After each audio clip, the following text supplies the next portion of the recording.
तुमच्यावर एक भाजपा पक्षाची युवा मोर्चाची प्रदेश सचिव म्हणून एक जबाबदारी आहे. मग काय लोकांना असं वाटतं की हे पक्षामार्फत तुम्ही आंदोलन उभा केले. संभाजी ब्रिगेड ही फक्त धर्मवीर छत्रपती संभाजी महाराजांच्या नावाचा वापर करते.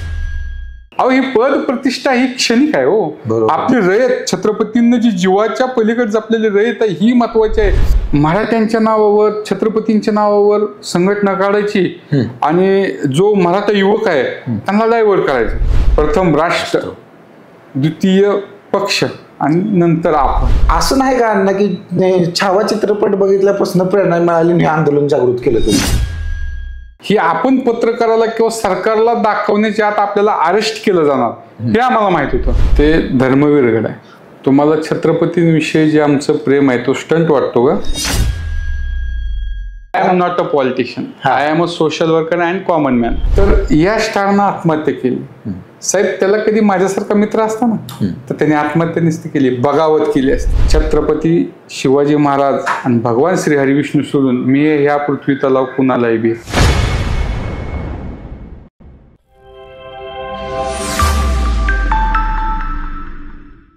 नमस्कार, मी आकाश आणि व्यक्तव्हाच्या नवीन व्हिडिओमध्ये आपल्या सर्वांचं सहर्ष स्वागत आहे. तर आज आपण अशा एका व्यक्तीसोबत चर्चा करणार आहे ज्यांनी सामाजिक, राजकीय आणि विविध क्षेत्रात एक उल्लेखनीय काम केले आहेत. असे शिवधर्म फाउंडेशनचे अध्यक्ष दीपक अण्णा काटे आपल्यासोबत आहेत. दीपक अण्णा, तुमचं सहर्ष स्वागत आहे. रामकृष्ण. रामकृष्ण हरी. तर माझा पहिला प्रश्न तुम्हाला असा असेल की तुम्ही शिवधर्म फाउंडेशनच्या माध्यमातून विविध कार्य करत आहात, पण शिवधर्म फाउंडेशनची स्थापना कधी झाली आणि कशासाठी केली? हे पहा, खऱ्या अर्थाने पाहिलं तर आपल्या राज्यामध्ये असे अनेक युवक आहेत, गरीब घरातली युवक आहेत की ज्यांच्याकडे टॅलेंट खूप आहे, पण त्यांना एक स्टेज भेटत नाही आणि त्यांना कुठेतरी एक स्टेज भेटावा. काही युवकांना आम्ही रोजगार मेळावा घेऊन काम भेटावा किंवा म्हणजे समाज हिताचे कार्य करण्यासाठी, सक्रिय होण्यासाठी एक स्टेज भेटावं म्हणून शिवधर्म फाउंडेशनची स्थापना झाली. बर. आणि शिवधर्म फाउंडेशनच्या माध्यमातून तुम्ही वेगवेगळे कार्य करतच आलेला आहात, पण आंदोलनही तुम्ही केलेली आहेत. फक्त आंदोलनच करण्यापुरतं मर्यादित आहे का विविध कार्य करण्यापुरतं मर्यादित? आता कसं आहे, शिवधर्म फाउंडेशनची स्थापना झाल्यानंतर ना आम्ही अनेक वर्षे आंदोलन केली, ज्याच्यातून महापुरुषांचा अवमान होण्यापासून थांबला. पण नुसत्या महापुरुषांच्या अवमानापुरते नाही तर जनतेच्या हिताची आंदोलन केली. म्हणजे जसं पाहिलं तर संभाजी बिडीचं आंदोलन, ज्याच्यामध्ये धर्मवीर छत्रपती संभाजी महाराजांचं नाव एक व्यसनाधीन पदार्थाला दिलं जात होतं. ठीक आहे, ती महापुरुषाच्या अवमानाचं झालं. तर जिथं आज शेतकरी म्हणजे शेती हा त्यांचा प्रमुख व्यवसाय आहे आणि त्या शेती हा प्रमुख व्यवसायामध्ये आज कुठेतरी शेती हा व्यवसाय डबघायला आलेला आहे. त्याच्यामध्ये दूध व्यवसाय जिथं जोडधंदा मानला जायचा तो आज प्रमुख व्यवसाय झालेला आहे. म्हणजे आज एखाद्या शेतकऱ्याचं घर जर चालत असेल तर ते दूध व्यवसायावर चालतं. आणि मध्ये पाहिलं तर एक 8-9 महिन्यापूर्वी तर दुधाचे दर अगदी 20-22 रुपयावर आले. त्यावेळेस आपल्या शिवधर्म फाउंडेशन मार्फत सर्व मावळ्यांनी आवाज उठवला आणि इंदापूरमध्ये 11 दिवस आमरण उपोषण झालं, ज्याच्यामध्ये सरकारनं 5 रुपये अनुदान 2 महिन्यासाठी डिक्लेअर केलं. ते दिलंही. त्याच्यानंतर ते 2 महिन्यानंतर परत ते अनुदान बंद झालं.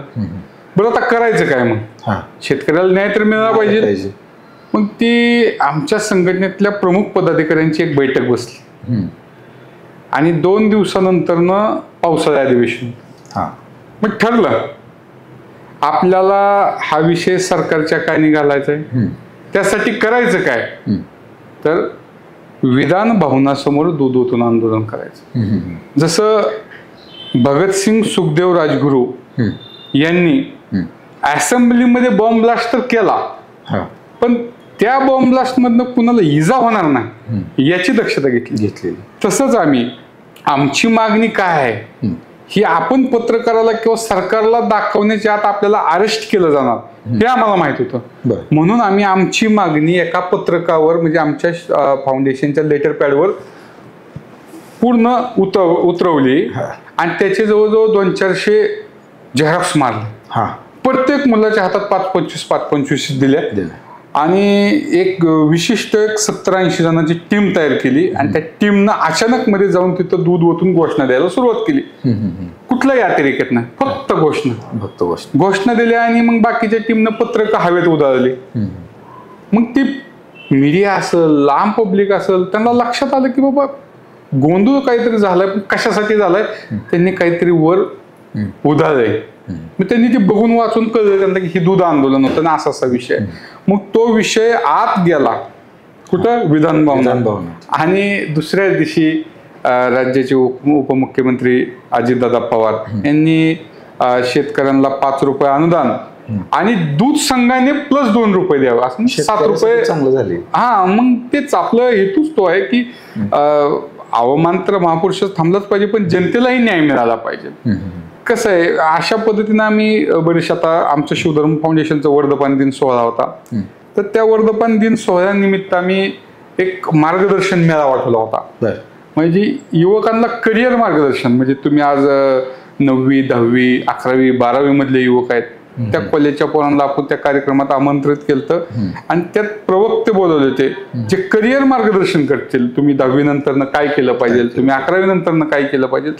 बरं, आम्ही परत व्याख्यानही घेतली, आम्ही कीर्तनही घेतली, आम्ही शिवजयंतीही साजरी केली. आमच्या संघटनेतल्या काही लोकांनी आंबेडकर जयंती, म्हणजे महामानव डॉक्टर बाबासाहेब आंबेडकरांची जयंतीही साजरी केली. म्हणजे असे सामाजिक कार्य जे जनहिताचे आहेत आणि राष्ट्रहिताचे आहेत, हे दोन्ही प्रकारची कामे आपण संघटनेमार्फत करत असतो. जनते तुमच्या बोलण्यावरून असं वाटतंय की राजकीय नेत्या पुढे मी चर्चा करायला लागलोय, पण दीपकांना आपण फ्रँकली चर्चा करायची आपल्याला. I am not a politician, I am a social worker and common man. आपण फ्रँकली चर्चा करणार आहे. मध्यंतरी म्हणजे तुम्ही कायमच चर्चेत असता, बातम्या असेल, न्यूज चॅनल असेल, मग ते दूध आंदोलन असू द्या किंवा ते मध्ये तुम्ही आंदोलन केलं. आंदोलन म्हणण्यापेक्षा तुम्ही एक शपथ घेतलेली बहादूरगडावर, ते धर्मवीर गड आहे. हा सॉरी, धर्मवीर गडावर तुम्ही एक शपथ घेतलेली की छत्रपती संभाजी महाराजांचं जे नाव आहे संभाजी ब्रिगेड संस्थेला, ते छत्रपती संभाजी ब्रिगेड नावात तुम्ही बदल करावा. त्याबद्दल तुम्ही तिथे पण घेतलेला की मी तोपर्यंत चप्पल घालणार नाही. हा एक स्टंट आहे का खरंच आत्मीयता आहे त्याबद्दल? तुम्हाला छत्रपतींविषयी जे आमचं प्रेम आहे तो स्टंट वाटतो का? छत्रपतींबद्दल आदर हा यायचा नाही.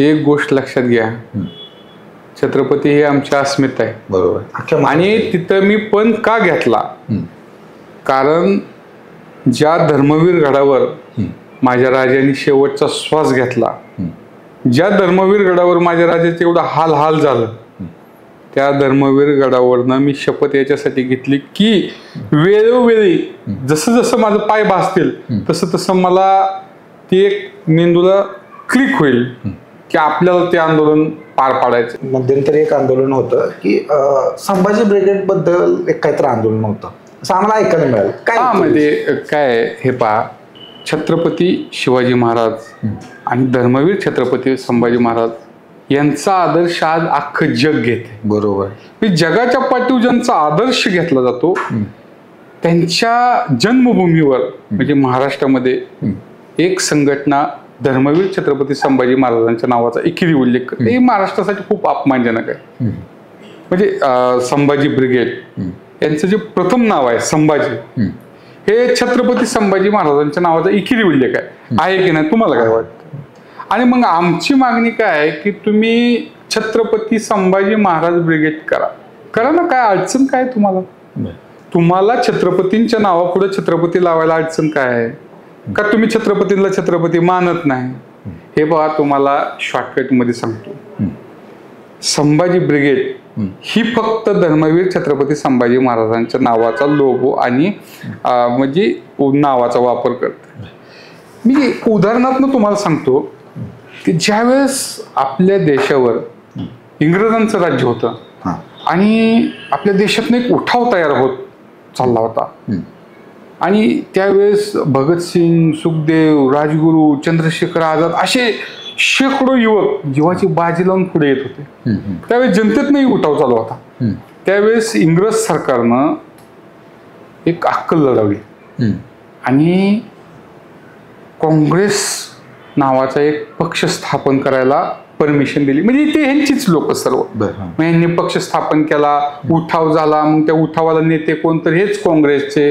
आणि याच काँग्रेसच्या नेत्यांनी त्या जनतेला काय दिशा द्यायची ही ती ठरवायची. म्हणजे आपल्याच लोकांनी आपल्या लोकांना दिशाहीन केलं त्यावेळेस. तसंच या ब्रिगेडचं काय आहे की मराठ्यांच्या नावावर, छत्रपतींच्या नावावर संघटना काढायची आणि जो मराठा युवक आहे त्यांना डायव्हर्ट करायचं. म्हणजे जसं जर यांचं जर प्रमुख कार्य बघितलं, म्हणजे ज्या छत्रपतींना आपल्या स्वराज्यासाठी प्राणाची आहुती दिली, मृत्यू यातना सहन केल्या, परंतु धर्म नाही बदलला, त्या छत्रपतींच्या नावाने संघटना चालवायची, अधर्माचं काम करायचं आणि अधर्माला साथ द्यायची. आता खऱ्या अर्थाने पाहिलं तर महाराष्ट्राचा प्रमुख शत्रू कोण होता 1600च्या दशकामध्ये? कोण होता? मोगलशाही, वेगवेगळे मोगल, पोर्तुगीज, ही औरंग्या, हे प्रमुख शत्रू असताना ह्यांचं प्रत्येक आक्रमण हे स्वराज्याला विध्वंसकारी असायचं. म्हणजे त्या काळात अफजल खान आला तर छत्रपती शिवरायांना मारण्यासाठी आला, तर औरंग्या आला तर धर्मवीर छत्रपती संभाजी महाराजांना मारण्यासाठी आला. आणि ज्या ज्या वेळेस ह्यांनी आक्रमण केलं ना, त्या वेळेस हे स्वराज्यात आले त्यावेळेस एक विनाश घेऊन आले. खऱ्या अर्थाने पाहिलं ना तर त्यावेळेस ह्यांनी महाराष्ट्रात येताना, म्हणजे स्वराज्यात येताना काय होतं, त्यावेळेस महाराष्ट्र हे नाव नव्हतं. ऍक्च्युली आपल्या विभागाला दख्खन म्हणलं जाईल. दख्खन म्हणलं जाईल. हा. आणि त्यावेळेस भारत नव्हतं ना, म्हणजे आपल्या देशाचं नाव नव्हतं. तर सिंध प्रांत म्हणायचे, म्हणजे ऍक्च्युली सिंध प्रांत म्हणायचे. आणि सिंध प्रांतचं आपलं स्वराज्य हा एरिया म्हणजे दख्खन. दख्खनला येताना म्हणजे औरंग्या असेल, अफजल्ला असेल, रस्त्यात येताना गावोच्या गाव, शहराच्या शहर, मंदिराच्या मंदिरं उद्ध्वस्त केली.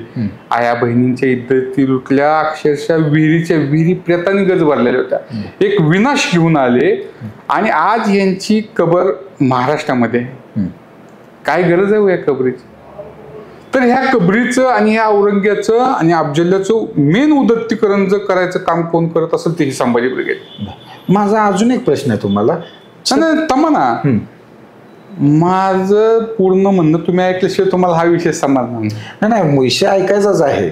मी थोडा पाऊस घेतोय की छत्रपती संभाजी महाराजांच्या जीवनावर छावा चित्रपट आता रिलीज झाला, बघितला तुम्ही?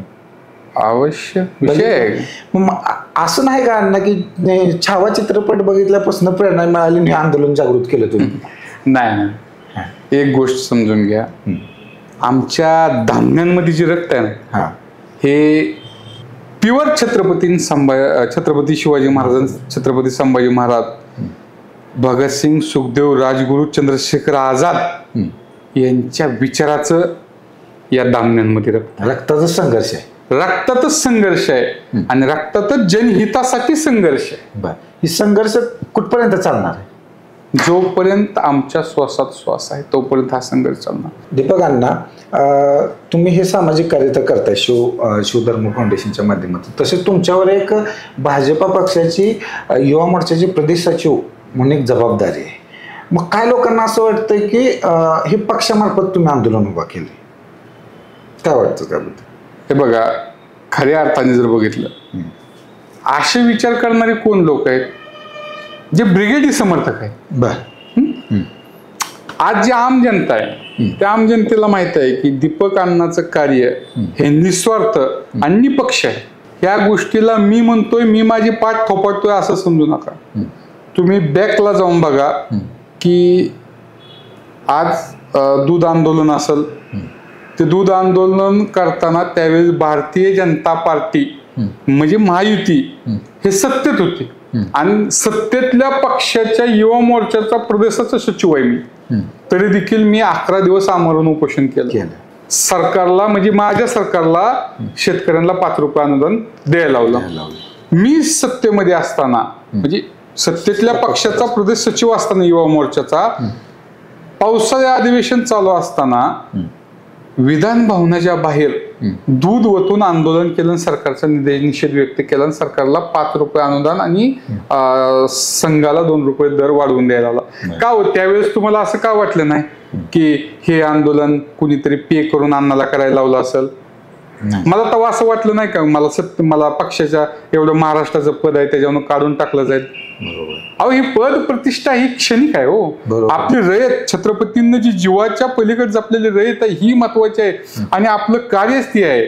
आज मी समाज कार्यात आलोय ना तर हाच हेतू ठेवून आलोय. उद्या जरी मला पक्षाच्या पदावरून काढलं तरी बेहद्दर.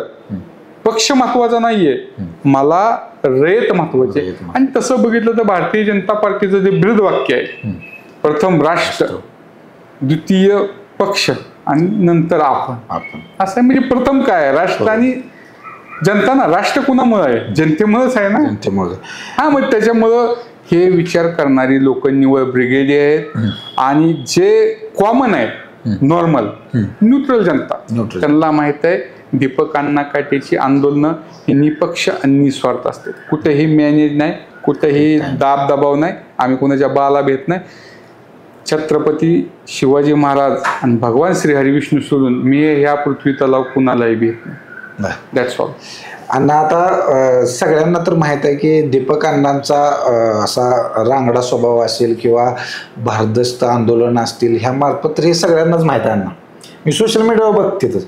आपण जरा तो विषय आता सगळ्यांनाच माहित आहे, जरा आपण दुसऱ्या विषयावर चर्चा करूया. कुटुंबात कोण कोण असते तुमच्या?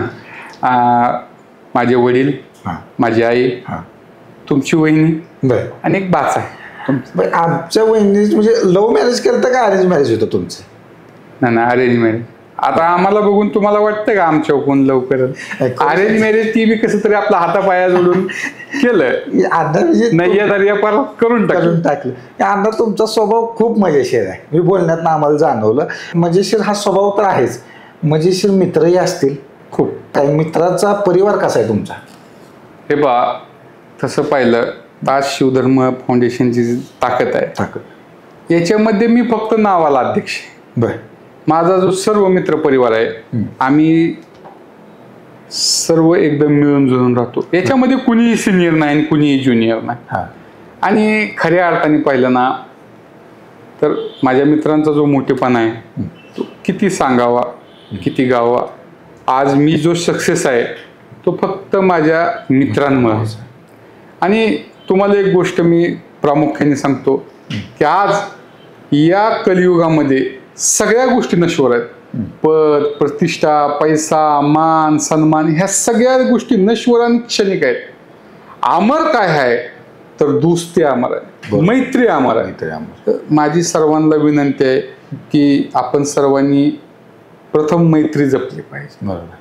आणि काय आहे तुम्हाला सांगतो की आज खऱ्या अर्थाने बघितलं की मी कितीही डिप्रेशनमध्ये असलो, ते मानव म्हणलं की ही ती टेन्शन आलं. मी कितीही टेन्शनमध्ये असू द्या, मी जेव्हा माझ्या मित्रांमध्ये जातो ना त्यावेळेस काय मॅजिक होतं कळत नाही, पण ते सगळं डोक्यातून बाहेर जातं. मग ते मी रमून जातो माझ्या मित्रांमध्ये.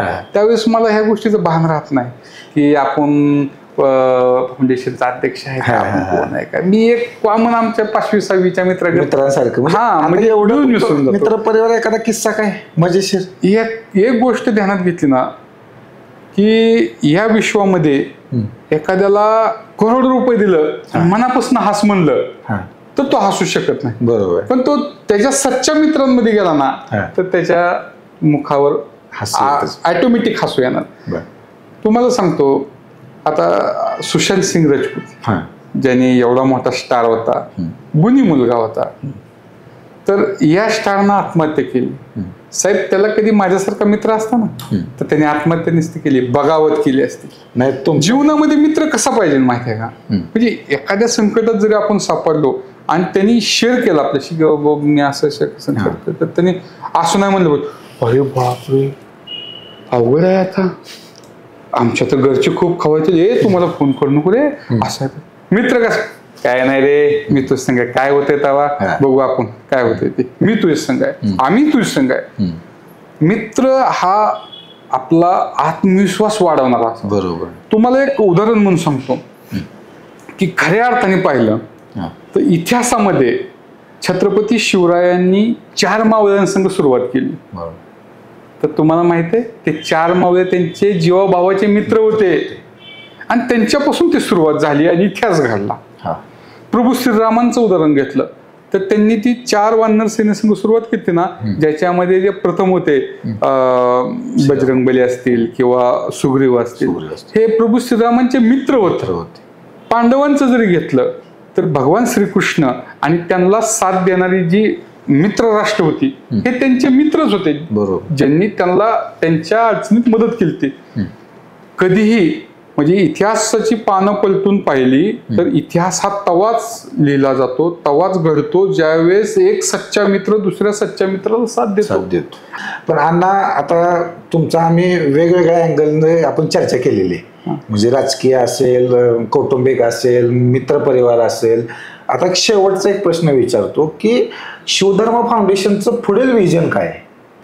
शिवधर्म फाउंडेशनचं पुढील विजन असं असेल की आता सुरू केलेलं आंदोलन म्हणजे ते छत्रपती संभाजी महाराजांच्या नावाचा जो एकेरी उल्लेख होतोय, तो एकेरी उल्लेख थांबला पाहिजे.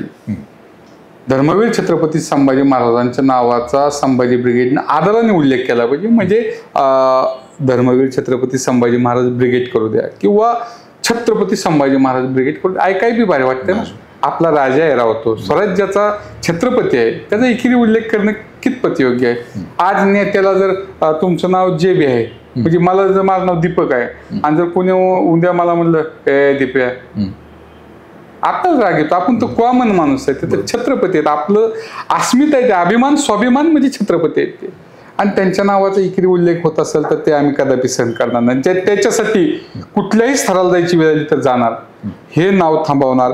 याच्यानंतर ना आपल्या संघटनेचं प्रमुख कार्य राहील की युवकांना कसं स्टेज देता येईल, त्यांना नोकरीसाठी काय करता येईल, किंवा त्यांना म्हणजे जो आपला महाराष्ट्रातला युवक आहे, जी महाराष्ट्र म्हणजे आपली संतांची भूमी आहे, याच्यामध्ये आपल्याला त्याला नोकरीसाठी कमी, त्याला स्वतः मालक म्हणजे नोकर कमी मालक होण्यासाठी काय करता येईल, त्याच्यासाठी सरकारकडून काय आपल्या स्कीमा लागू करता येईल, काय मदत घेता येईल, याच्यावर आपली संघटना वर्क करत. महिला सक्षमीकरणासाठी काय करता येईल, महिला सुरक्षेसाठी काय करता येईल, म्हणजे बाकीच्या ज्या गोष्टी आहेत त्याच्याशी काय बसून करता येईल आणि ती जेवढं पुढे करता येईल तेवढं करू. शेवटी कसं आहे, आई जगदंबेच्या हातात असतं आपल्या पुढे किती कार्य करून घ्यायचं असं. तर मित्रांनो, आज आपण दीपक अण्णा काटे यांच्यासोबत मनसोक्त गप्पा मारल्या.